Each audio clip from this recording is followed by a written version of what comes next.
Last night, Mark Carney lied to Canadians.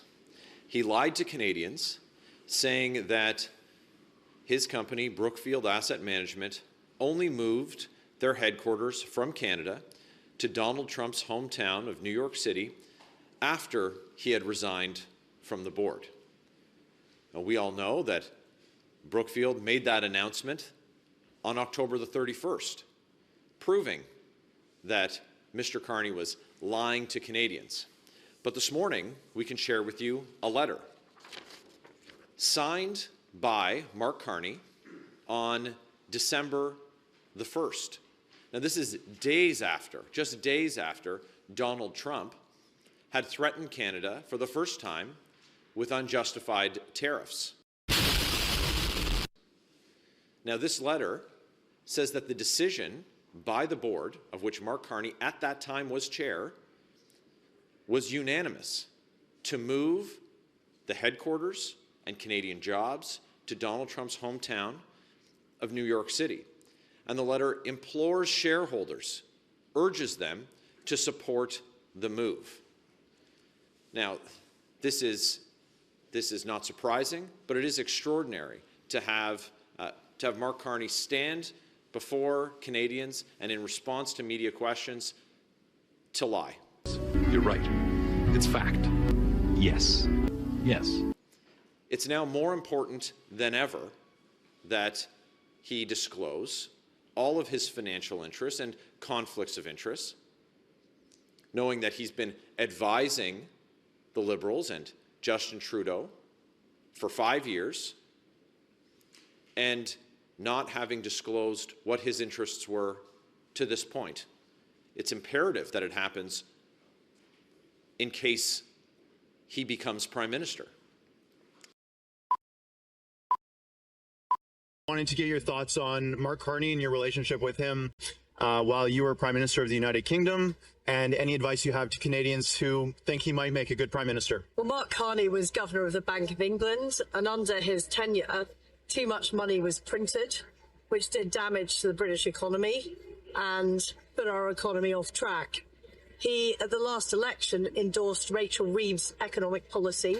She's now become Chancellor. It's been a disaster for Britain. The country is heading for bankruptcy. And it's more important than ever now that he's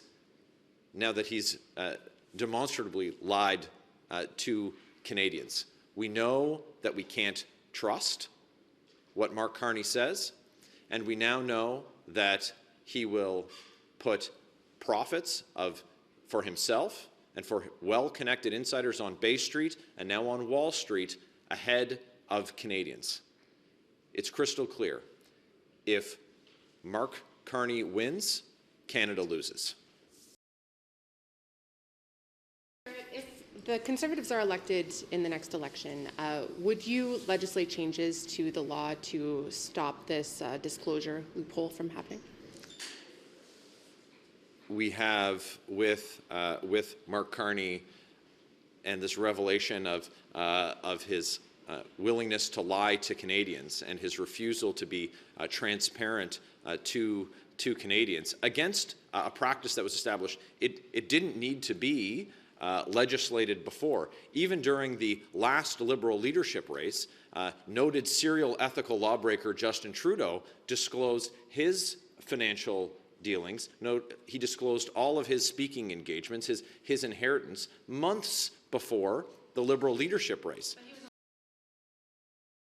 And though not a requirement, currently, the rules are proven to be, yet again, not strong enough to withstand the Liberals' desire to be deceitful with Canadians. And so, of course, we're going to strengthen the laws. But today, the question is, why is it that Mark Carney is so desperate to hide these details from Canadians? It appears, based on the revelation of his most recent lie, that he's got something to hide, and Canadians deserve answers from Mark Carney. Mr. Barrett, At least 2 opinion polls now show the Liberals in the lead ahead of the Conservatives.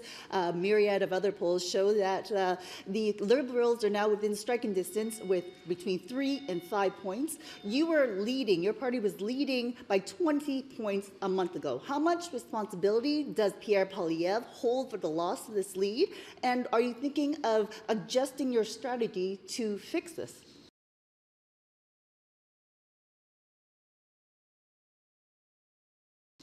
It was just 2 weeks ago that we were in downtown Ottawa and we had thousands of Canadians excitedly hear the message from Pierre Poilievre about putting Canada first, our plan to axe the tax, build the homes, fix the budget and stop the crime, and to resolve the issues that the Liberals have all but ignored that put us in a place of weakness, economic weakness, as Mark Carney described it last night after having been an economic advisor to the Liberals and to Justin Trudeau.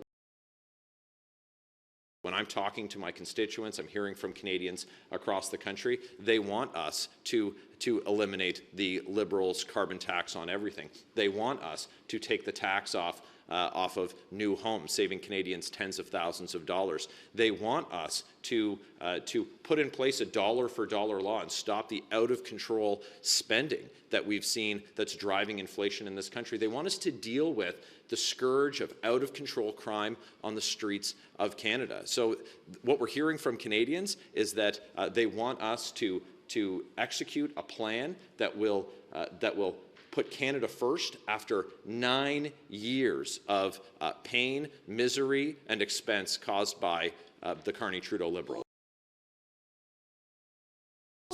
Polls show that Canadians are most worried about the threat of Donald Trump. What is your party doing in regards to responding to the overwhelming opinion of Canadians right now that they are worried and they are anxious about what Donald Trump will be doing in this term to Canada's sovereignty?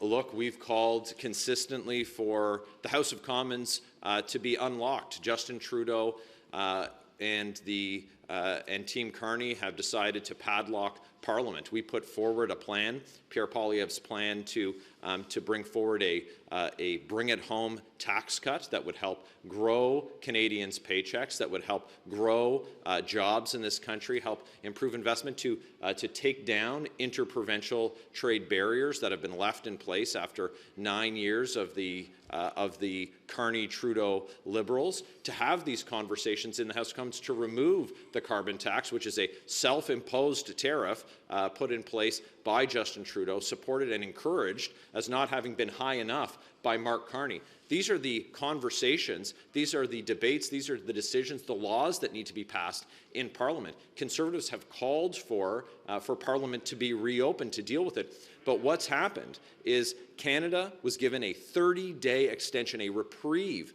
from Donald Trump's unjustified tariffs on Canada. And what have the Liberals done? They've turned away from that, turned inwards to deal with their internal party politics. The best effort that we've seen from them so far is apparently they're handing out friendship bracelets on Capitol Hill. That's not going to cut it. Canadians are worried about their jobs. Canadians are worried about our sovereignty. I have to say that Conservatives have been crystal clear. Canada will never be the 51st state. We're a proud country. We're a proud democracy. Part of that democracy is our Parliament. Why has Justin Trudeau padlocked it?